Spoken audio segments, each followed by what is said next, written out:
네, 기관의 눈으로 연결하겠습니다. 중국 시장에 대해 분석하고 주목할 만한 섹터를 살펴보는 시간입니다. 오늘 한국대성자산운용의 이규엽 대표 스튜디오에 모셨습니다. 대표님 안녕하세요. 네, 안녕하십니까. 네. 안녕하십니까. 오늘은 시장에 대해서 얘기하기 전에 네. 제가 이제 원고에는 없지만 요 질문 하나 드리고 싶어요. 예, 좋습니다. 중국 시장이 조금 뭐라 그럴까요? 약한 것 같아요. 네. 요즘에. 네. 간단하게 말씀드리면 중국 시장은 왜 실적 모멘텀이나 네. 주가의 모멘텀이 약간 부족하다고 요새 생각하십니까? 중국은 아무래도 그 실적 위주보다는 중국 정부의 영향을 좀 받는 것 같습니다. 아마도 2007년도에 중국 상해 지수가 6천까지 올라갔고 2015년도에 5,129를 찍었습니다.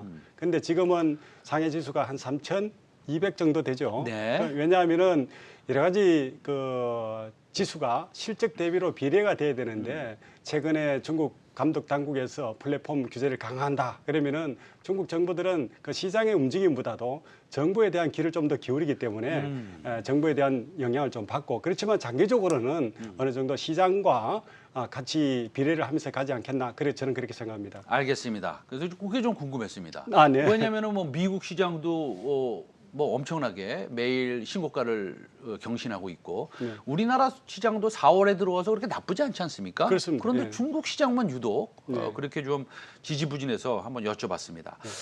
그럼 오늘은 어떤 산업과 어떤 산업에 대해서 조금 살펴볼지 기대가 되는데 어떤 것을 준비해 주셨는지요? 네, 오늘 준비드린 제목은 중국 굴삭기 시장 현황과 관련 국내주를 좀 소개드리고자 합니다.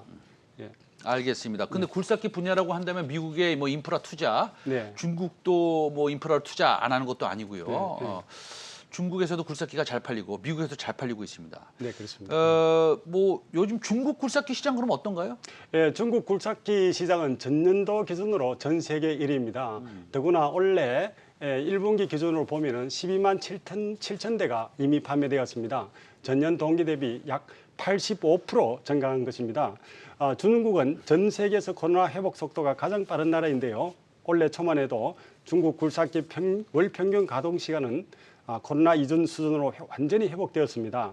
굴삭기 하루 평균 가동 시간은 3.9시간으로 전 세계 1위를 차지하고 있는데요. 2위인 유럽 시간 지역보다 약 60% 높은 수준입니다. 다시 말해서 매일 4시간 정도 굴삭기를 가동한다는 것인데요. 여기에 인프라 투자가 늘어나면서 굴삭기 수요가 앞으로도 더 증가할 것으로 전망되고 있습니다. 그러면은 그 굴삭기 수요가 굉장히 커질 거라고 하는데 사실은 중국은 매년 인프라에 대한 투자는 사실은 적정 규모보다 조금 많은 규모 정도의 느낌이었거든요. 저는 네. 굉장히 적극적으로 인프라 투자를 한다라고 했는데 올해 특별히 이렇게 늘어난 이유가 있습니까? 네, 그렇습니다. 작년 말에 4분기에 완전히 중국의 인프라 투자 증가율은 전년 플러스로 전환했습니다.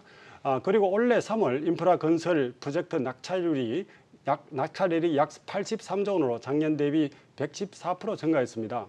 3월 중국 건설업 PMI 지수도 62.3으로 지난달보다 7% 이상 증가했습니다. 올해 초에 개최된 중국 양회에서 약 624조 원에 해당되는 규모의 인프라 투자 계획을 발표했는데요. 이는 2019년과 비교했을 때도 약 1.5조 원 증가한 수준입니다. 또한 환경 규제로 인해서 굴삭기 교체 수요가 늘어날 것으로 보여지는데요. 배출 오염물 관련 규정을 강화했기 때문에 굴삭기 신규 수요뿐만 아니라 기존 굴삭기 교환을 위한 대체 수요도 크게 늘어날 것으로 예상됩니다. 그러니까요. 탄소 중립을 달성하기 위해서 네. 철강제도 감산에 나서고 네. 그렇기 때문에 지금 철강제 가격이 많이 오르고 있고요. 네네. 최승민 빅샷에서도 현대제철이나 대한제강에 대해서도 코멘트 드리고 이게 기억이 납니다. 네. 근데 그 탄소 절감과 굴삭기에 어떤 관계가 있는 겁니까? 왜 늘어나는 거죠? 네, 그렇습니다. 네. 중국에서 이미 환경 규제로 일정한 중장기에서 나오는 게 경유를 많이 사용합니다. 가스보다는 수소나 이런 차보다는 경유를 많이 사용하기 때문에 굴삭기는 기존에 경유를 사용하기 때문에 굴삭기가 많이 가동할수록 그만큼 탄소 배출량이 늘어나기 네, 때문에 네. 작년 11월 달에 이런 관련 장비 규제에 관한 법이 통과되었습니다. 네네. 그래서 이런 환경 규제에 관해서 교체 수요도 신규 수요뿐만 아니라 늘어날 것으로 예상하고 있습니다. 아, 그렇군요. 네. 그러면은 중국 굴삭기 시장이 제가 좀 전에 그래프 한번 다시 보여주세요. 네네. 예, 그 뭐 대단합니다. 예. 네.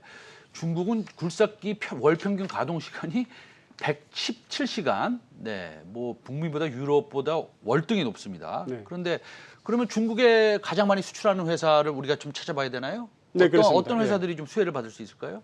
네. 네. 우리가 이제 한국에서 중국 굴삭기 시장을 소개드리자면은 무엇보다도 오늘은 먼저 현대건설기계에 대해서 좀 말씀드리고자 네네. 합니다. 현대건설기계는 전체 매출액 중에서 중국 시장이 차지하는 비중은 약 29%입니다. 네. 국내 비중이 20%이기 때문에 중국 비중이 더 큰 것인데요. 작년에 중국 시장 매출은 13% 늘어났습니다. 특히 지난달에는 대규모 수주에 성공해서 약 2,500억 원 규모의 건설 장비 판매 계약을 체결한 바 있습니다. 다음 종목으로 네네. 두산 인프라코어도 소개드리고 싶습니다. 네네네네. 두산 인프라코어도 국내 시장보다 중국 시장 매출 비중이 더 큽니다. 무려 40%나 차지하고 있는데요.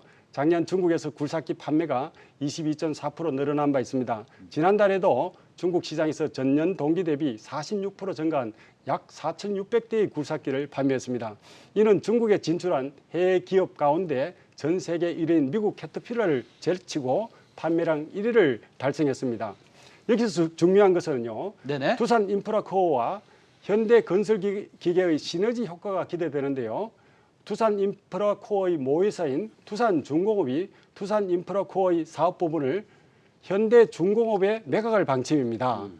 중국 내에서 두산 인프라코어와 현대건설기계의 점유율을 합산하면 캐터필러의 점유율을 넘어설 전망입니다. 그럼 외자업체 중에서 가장 높은 점유율을 기록할 것으로 예상되는데요.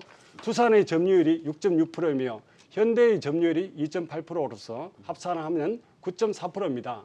이는 캐터필러의 점유율을 7.2%를 초과하게 됩니다. 알겠습니다. 그러면 우리 대표님 두산 인프라코어를 사야 됩니까?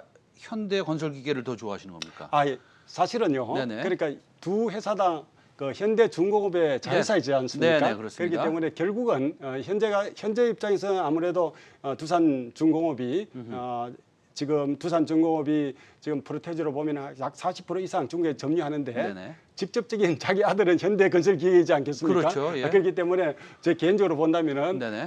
아무래도 막 들어온 양자보다는 네네. 현대건설기계를 좀 더 중점적으로 현대중공업이 육성하지 않을까 저는 그렇게 생각합니다. 알겠습니다. 저 마지막으로 이 기후 변화 정상회의 네. 요거요. 예. 그 미국 대통령이 주최하는 거잖아요. 네, 다음 주 목요일 날. 네네. 예, 이거 20일 날. 시진핑 주석이 참석하나요? 어떠나요? 그렇죠. 거기서 두 가지 관점에서 우리가 좀 볼 필요가 있는데요.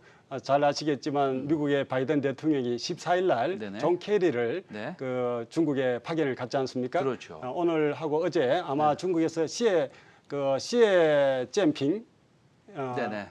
시에 전화 네네. 특별 대표를 만나서 네네. 아마 자세하게 기후에 대한 네네. 예측을 서로가 담할 것입니다. 만약에 이 특별 대화 가운데 만약에 그 회의가 원만하게 이루어진다면은 시 주석이 다음 주 목요일 일어나는 세계 기후 정상회의에 아마 화상회의에 참여할 것이라고 짐작이 되는데요. 단 여기 변수가 하나 있습니다. 네. 지금 바이든 대통령이 동시에 또 미국의 국무차관보를 네. 대만에 파견했지 않습니까? 네. 지금 대만에서 여러 가지 물밑 대화가 이루어질 것인데 네네. 대만 관련해서는 굉장히 미중에서 첨예한 문제가 있습니다. 만약 여기서 미중 관계, 대만 관련한 미중 관계가 분쟁이 격화된다면은 아마 당초에 참여하기로 했던 그 시 주석이 화상회의에 참여했던 것도 좀 걸림돌이 되지 않을까 저는 그렇게 생각합니다. 알겠습니다. 항상 그 대만 문제는 그 중국한테 굉장히 민감한 문제이긴 하죠. 네, 예, 그렇습니다. 알겠습니다. 오늘 한국대성 자산운용의 이규엽 대표였습니다. 오늘 말씀 잘 들었습니다. 네, 감사합니다. 감사합니다. 네.